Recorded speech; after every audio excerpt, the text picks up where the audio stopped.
Kerajaan akan mengambil tindakan tegas terhadap masalah disiplin dan isu keselamatan sekolah susulan insiden jenayah membabitkan pelajar sejak kebelakangan ini.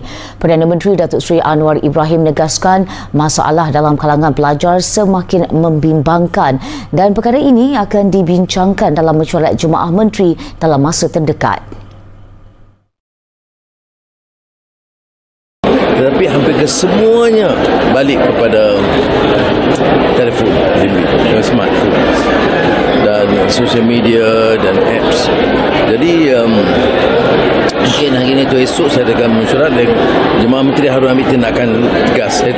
Tentunya ada pelbagai reaksi tapi harus ada tindakan tegas. Hampir semuanya itu berbalik kepada social media.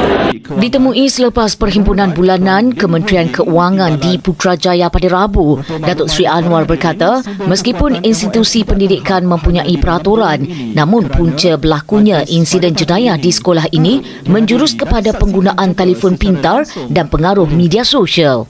Justru langkah segera perlu diambil untuk menangani isu terbabit serta demi jaminan keselamatan pelajar.